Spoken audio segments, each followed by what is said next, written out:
And joining me today as well is my colleague, Dr. Jamila Baroud. Together, we will be facilitating this session. So before we get into the meat of today's session, a couple of housekeeping items. So we are recording today.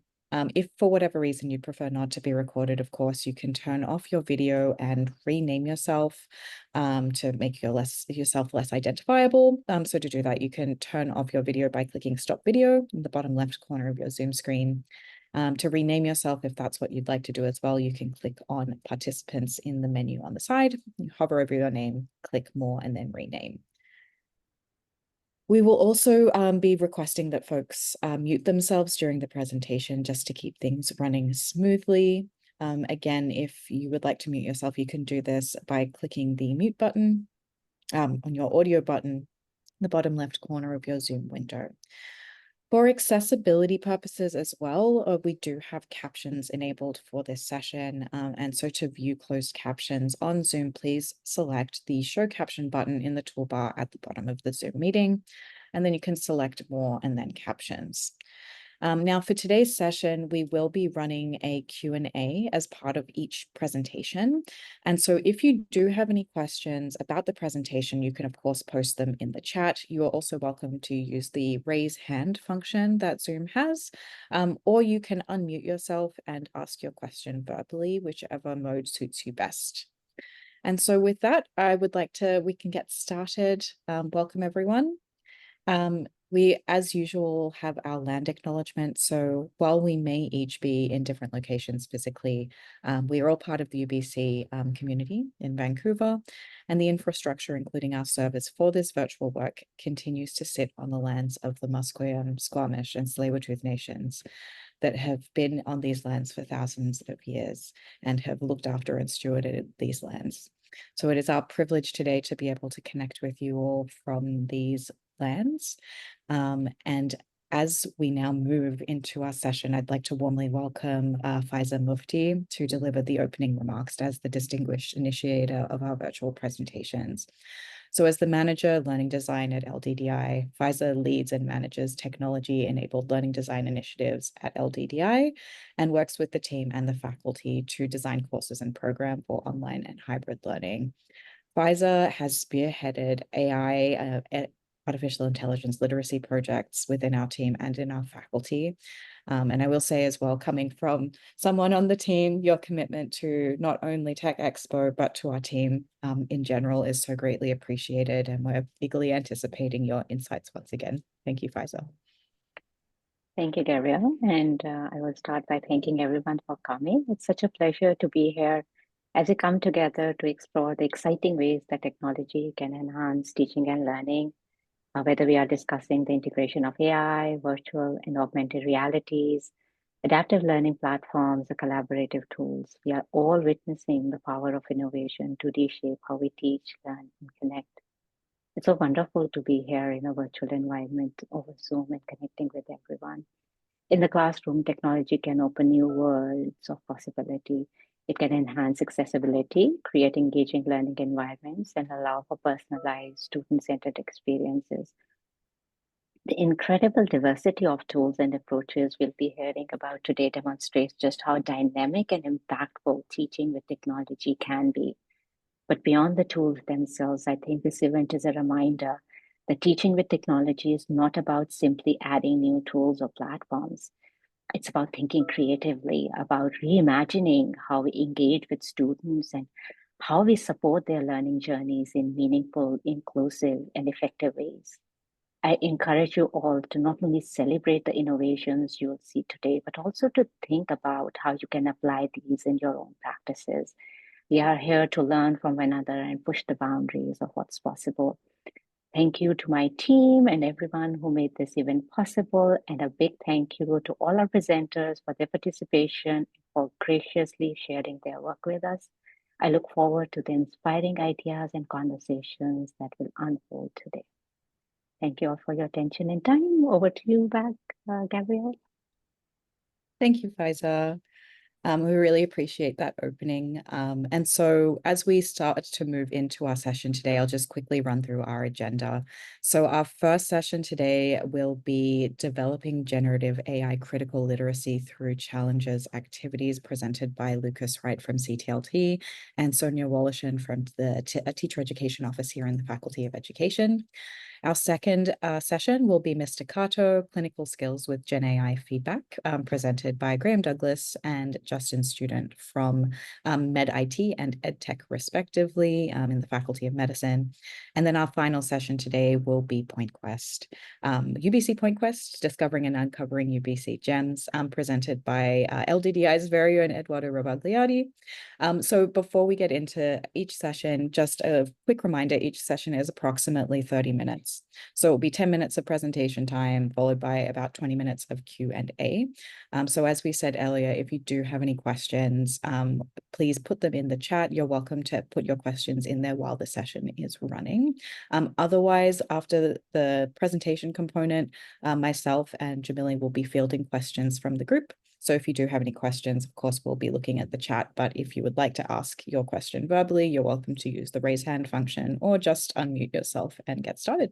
So with that, I will pass over to both Sonya Woloshen and Lucas Wright to get started looking at developing generative AI critical literacy. This sounds really exciting. Thank you both. Wonderful, thank you. And just a note for our session, if it's okay, what we're going to be doing is 10 minutes of presentation, 10 minutes of activity, and then 10 minutes of Q&A. I hope that works. Wonderful. So welcome to Generative AI Challenges for K-12. My name is Lucas Wright. I'm a senior ed consultant at the CTLT, and I've had the privilege and opportunity to work around generative AI in teaching and learning now for the past, I guess, 2.5 years, presenting at different campuses and institutions, as well as at UBC. And my main focus is on building capability. I'm also previously was a grade 5 teacher. I graduated UBC Teacher Ed in 2010. Go ahead, Sonya. Oh, and I'm Sonya. I am now a learning design manager in the teacher education program, and I have had the pleasure of being a high school teacher, French immersion for 15 years, and now in the university space. And I'm seeing AI used all across the board, university, Ministry of Education, everywhere. So I've been learning and playing this past year and really excited to work with you today. Wonderful. And I think at the core of our presentation is the idea of generative AI literacy and understanding that by developing capabilities and a critical understanding of these technologies, we can be part of the conversation. And I think for teacher candidates as well as for educators, it's really important to get in there, understand these tools, understand what they're capable of with, and help shape how these tools and technologies are being used. So a plan for today, or a shape of the day, as I would say in my grade 5 class. Number one, we're going to talk briefly about why play and experimenting with generative AI is important. Then we're going to do a demo on the challenge bank, which I'm sharing with you now in the chat, and we'll be sharing with you after that. And then we're going to have you go in there and complete a challenge for the second 10 minutes. And then finally, we'll do a debrief and a Q&A. So in order to make or facilitate your process in these challenges, I'm going to share a link now to a document we put together with a couple different generative AI tools on it. And we'd like you to open one of those tools. So if you're really uncomfortable using generative AI and you don't want to log in, please feel free to use either MS Copilot or ChatGPT 3.5. Now it's called 4 Omega Mini, sorry, 4 Omega Turbo. And you don't need to log into those tools to use them. If you want to log into Claude or another tool you use, you can do that as well. Mm-hmm. So let's start. Sonya and I are going to unpack why play and experimenting now in this space. Important. So a nice quote from Gray is, play is nature's way of teaching children how to solve their own problems, control their impulses, modulate their emotions, see from others' perspectives, negotiate differences, and get along with others as equals. There is no substitute for play as a means of learning these skills. And we can think about play in these digital spaces, particularly with artificial intelligence in the K-12 system. And I'm going to share this quote from an MIT report about the implementation of generative AI in schools at this moment. But I think the same goes true for university.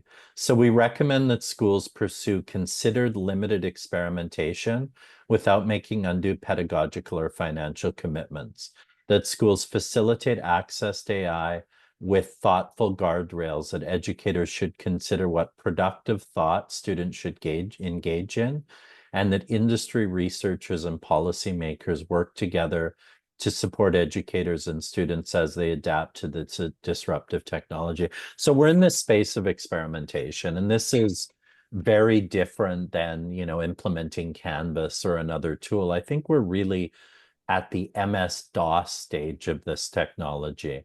We're just starting to figure it out. And because of that, we have this space where we can think about how we want these technologies to be used in our pedagogy and how we can shape these tools in our teaching and learning. And at the same time, as Sonya talked about, it's a chance to play and to experiment. So in my work with UBC faculty, as well as some of the work I've done in independent schools, this idea of play and experimentation in order to build capability and have those critical conversations is essential. And for the rest of the session, or in a moment, we're going to guide you through that. But before we do that, just a couple of cautions, even when playing. Number one is we know that generative AI right now has some significant privacy vulnerabilities. And we see that with front-end hacks that are happening on these tools, as well as ambiguous terms of service. So we really need to be careful about student privacy, our own privacy, and institutional privacy as we use these tools. Number two is IP. I think copyright on these tools is really a problem that hasn't been solved. It's going through the court right now, but I think it's been worth being aware that there are copyright implications of using these tools right now.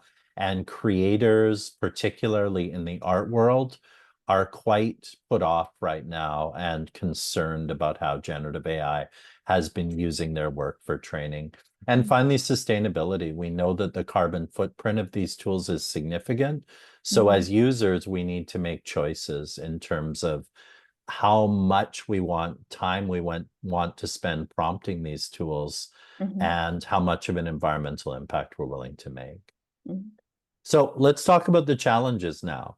And in a moment, I'm going to share the challenge bank with you in the chat. And the purpose of the challenge bank, so the challenge bank is based on a course that I saw years ago called Digital Storytelling 102, based out of the University of Mary Washington.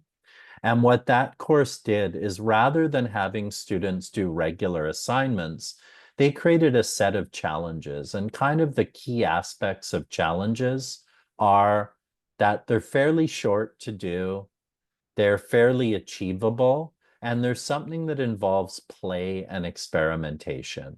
So on this Padlet, what you're going to see is a set of bronze challenges, meaning the easier of the challenges, a set of silver challenges, and a set of gold challenges. And on those challenges, you'll see instructions on how to do the challenges, as well as the different tools that you might use to do these challenges. So I use these on my LinkedIn. I have people complete challenges. I use them in workshops as a way to engage people. And I think it's great to have this open space to do these challenges. So I'm going to demo 2 challenges now. Sonya's going to demo 2, and then we'll have you do a challenge on your own. The first challenge I'm going to demo is using ChatGPT to transform text with generative AI. I think transforming text is one of the strengths of these tools, the ability to change language, change levels, and change format on the text. So for this challenge, what I've done is I have, if I double click on that, I can open it. I've included a prompt here and I've included some text, and I took this from an open textbook. So I'm going to take this text, take the prompt, I'm going to go into ChatGPT, and I'm going to ask it to follow these prompts. So I'm just going to say, transform this paragraph in the following ways. Simplify for a lower level, and I'm going to put grade 6, create a glossary of terms, and translate into Let's Go French, so that some of us are able to understand the change. Thank you. So here we are, we have the contemporary food system, and now we're going to ask ChatGPT to do this. And as you can see now, it's giving us, it's simplifying. The original text was written at the university level. It's now simplifying it to a grade 6 level, chunking it out a little bit more, using shorter terms for it. Now it's going to create a glossary of terms for it. And you'll see it's able to go through the text and create a quick glossary of terms. And again, I think in our own teaching, we can think about ways that we can translate text to make it more accessible for our learners. So Sonya, just in the spirit of time, I won't do maybe we should do one challenge each. I'm just thinking that we don't Sounds good. kill all of our 10 minutes. I love what is written here though, however, so what I want to say is the critical lens. So it produced a really great text for English, and then the glossary of terms. For French, this looks like a Francophone text for grade 6. And for French, you might want to put in like a language level, like A1, A2, B, like the common European framework for language acquisition. So if you are generating, have a look at it, see what else can be manipulated, give it an actual language acquisition level potentially, and then also a word limit. So it's kind of neat how it will generate, and then you can make some changes. So perfect. I'll do a demo. Oh, someone else is sharing. Perfect. Oh, awesome.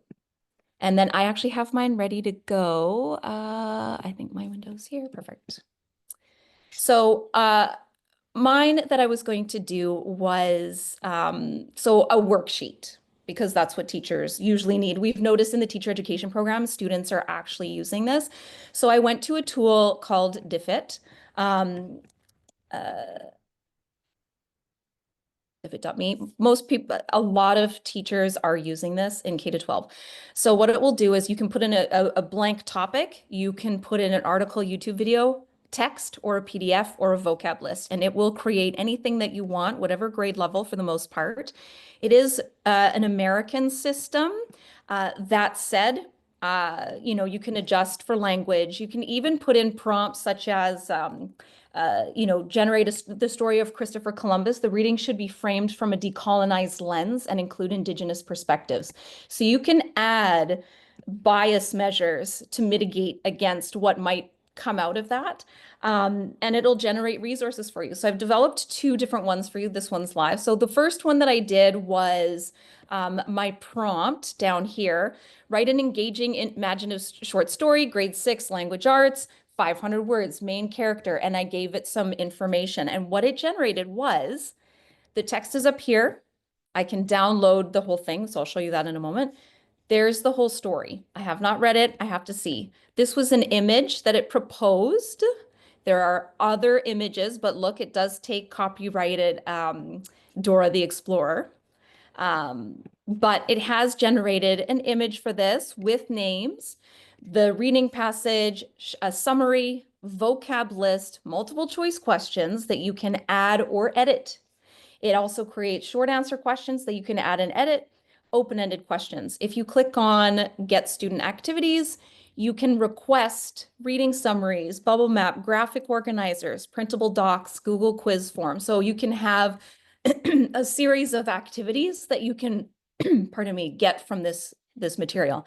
With my other prompt, so from a decolonized lens, because some of these topics that we we work with in high school, especially, and in elementary school. So it explains the history. This I've already seen before. Some people think that Columbus Day is not a good holiday, was not a hero. So it does start the conversation about this different perspective and the impact that Columbus had on Indigenous peoples. And, so you can mitigate for bias and include perspectives that may not have existed. You can download, create forms from it, all kinds of different activities. So this is a quick tool that you can use to try it.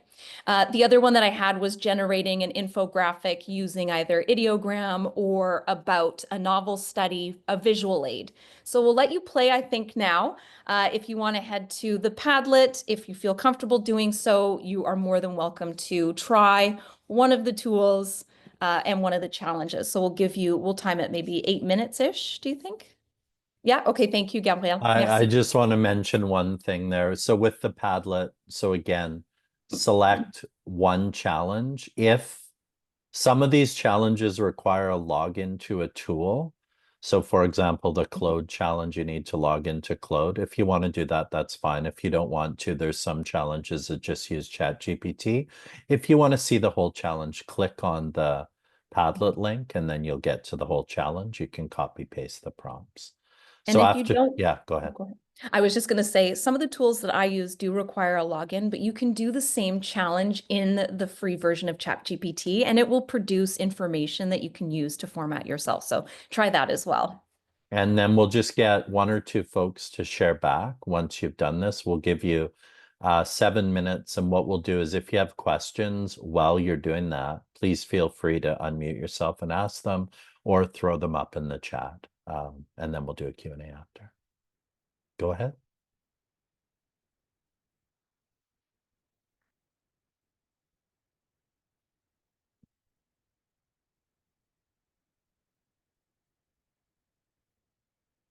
And I encourage all the presenters to try a challenge too, if they want to, especially the Claude challenge is a really fun one if you're looking. Excuse me, sir. Yeah. It's question time. I'm so glad to into this meeting. Yesterday, my grade 8 son back in home said that their English teacher just use AI generate some material. Then they found the students found out a lot of mistake, and they laugh out loud.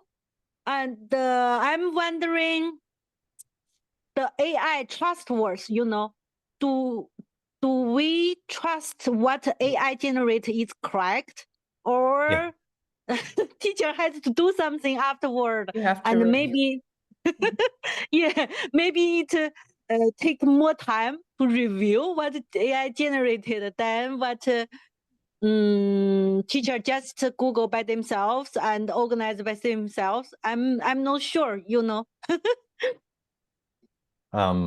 A couple answers to that. Is it okay, Sonya, or do you want to go? No, go ahead. Yeah, go ahead. Yeah, one is yes. Generative AI is quite challenging, that it is 100% confident and maybe 70, 80% accurate. And this requires a lot of reviewing, and sometimes very detailed reviewing that requires expertise. I would add to that effective prompting of these tools makes a big difference in the quality of output and may require less review. I use generative AI quite a bit to do things like create workshops, lesson plans, materials. Personally, I find that it still is more efficient for me to use than using Google for these tools. But again, I'm still responsible for the output, and therefore I do need to review it. And just an add-on to that, I think our students, including in K-12, are more and more required to use evaluative judgment and information literacy when viewing content as more content becomes AI. So teaching them how to review, teaching them how to evaluate is an essential skill as well. Got you. Thank you. Thank you, Lucas and Sonia, for fielding those questions. For any further questions, we'll wait another, I think, 5 or so minutes for folks to continue trying out some of these challenges. I'm trying out a couple at the moment. I'm using Copilot if anyone is interested, but yeah, we'll get to some questions in about 5 minutes time. Thanks Thank you. so much, Gabrielle.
So 1 more minute to kind of finish up the last part of your challenge, and then Sonya is going to do some sharing.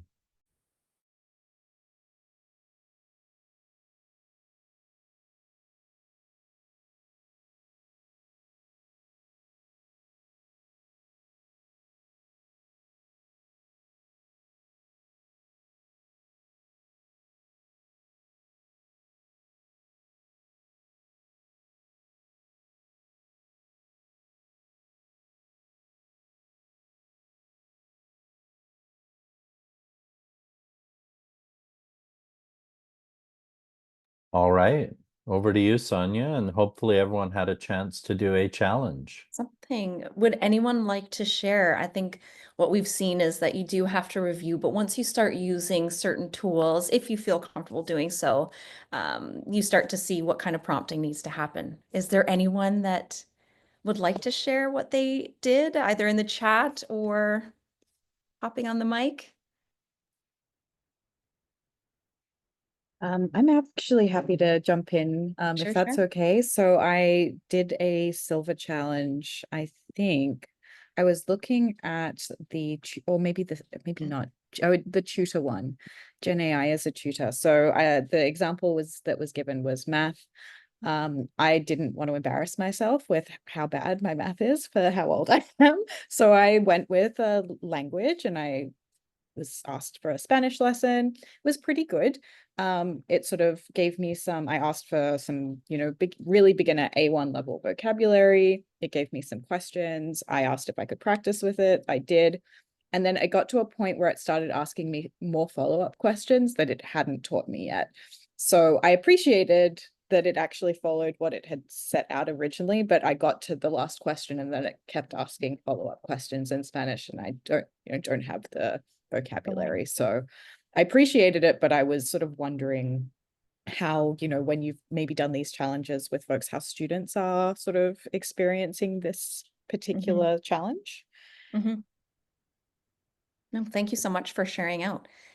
You know, and it's what is coming in the prompt too, especially using an interactive tool of this nature. So really appreciate you trying and seeing. There are a few people actually in the department, faculty, who are using it as language practice for various languages that they're learning. So, you know, just what kind of activities that they're asking the prompt to do. So, Lucas, have you had anyone do that particular challenge Yeah, online? I was, it's something I demo in a lot of my workshops, but I guess I do this with my son actually, which is interesting. So he's in grade 9. And when he comes home with his notes, one of the approaches I've been taking as a parent is to take a picture of his notes and say, act as a tutor, ask my son questions one by one based on these notes and help tutor him through the concepts, say it's Mesopotamia, etc. And he can sit for about an hour and just go back and forth and have a tutoring experience. And when you throw in voice, which ChatGPT does quite well now with the new advanced voice, I think it's really interesting as a teacher to think about what scalable tutoring could mean for the education system as a whole. I'm sure Kumon and Sylvan are kind of concerned at this point. Yeah, definitely. And Melody, thank you so much for posting in the chat. I found the same thing with the visual aid creation. That said, it was interesting because I tried a few different tools and the wording is always an issue. Sometimes the imagery, if you ask for people with hands, I did a hand washing one and it was 6 fingers, 3 fingers, 2 fingers. So it became challenging with that. But, you know, the visuals are there, can replace text. I tried similar prompts in different tools. Ideogram is really used quite a bit in the graphic design world product. So, you know, just trying the different tools to see maybe the format, maybe the visuals are great, but the text needs to be adjusted. I did one for Petit Prince. It's a novel that I've taught many times. I put it in ChatGPT just to see, and it listed out what needs to be included. So that could also be a tool where the actual imagery is not created, but what should be on it. So I could use that as the prompts instead of my general prompt that I gave, even if it had details. So I love that people are just trying. And Faiza, I like to see this math challenge 2-digit addition. This is great. So fun. What tool did you use? I used Claude to do this. Perfect. And in the first version, when I prompted it, I didn't ask it to include the images, so there were none. And then I said, you know, okay, maybe because it's for kids and referred that this was a grade 3 level. So I asked it to include either emojis or images. So it added a few, but they are not really, you know, those fun images that I was expecting. Right. But they can be replaceable. And I particularly asked it to, you know, use only JavaScript and HTML. Oh, cool. And what's nice about Claude is that you can provide a link to learners and they don't have to have a login. They're not actually, you know, like they're dealing with the artifact itself. So that's kind of a protected space in which they can use these tools. Thank you. Anyone else? I know I'm mindful of time, so I don't want to. Thanks. Yeah, were there any other questions either from the group or in the chat? I don't think any in the chat, but if there are any other questions, please you can raise your hand, jump in. Excuse me, madam. I look at the Generative AI K-12 challenges. I'm wondering if we ask the same software, for example, ChatGPT, the outcome, for example, 20 kids in one classroom do the same question, simplify for a lower level for the forest, ecology. So do the outcome look same or, you know? So you mean, so we develop these challenge prompts, challenges for educators in K-12. So if you're a teacher or educator, if you were to do challenges perhaps with a class of students, if permissions were allowed, policies permitted this within school districts, which some do, the prompt might generate variations of a similar text. So, which is kind of interesting. And then you can have students, as a learning activity, assess and critically analyze the outputs that come through from that. To see which ones might be better, what changes should be made in the prompting. I've seen teachers even generate a text that students then have to critique, and it's they're assessing their critical thinking skills in the critiques that they're doing. Even though the teacher generated the text using AI, it's the students that get to use the output and looking for that for ways that it could be reviewed. Good, I see. Another question is, before, like we can say 2 years ago or 3 years ago, when our school worried more about students use the online resources, and now we worried about AI to help them to generate their work paper or essays or anything. Like even 1 year ago, we worried about that. We focus on that side. Now I'm glad to see the school kind of from this meeting, I got the idea. The school, the teacher society kind of embrace AI to teach students and introduce to students even from the elementary level. So what's the transformation idea behind this, or why we simply introduce this because we couldn't block them? So how school finally to judge which work is coming from AI, which is not, or which is yourself work? Yeah, I'm wondering about this. Yeah. Thank you so much for your question. I'm very mindful of time for the other presentations. There's a long story, but it's here. I think schools and districts are learning that it's here to stay. And so how can we work with this? Because students will have to have knowledge of artificial intelligence moving forward in society. We can maybe put the other questions or elaborate in future. Thank you, everyone. Thank you so much, Sonia, and thank you, Lucas.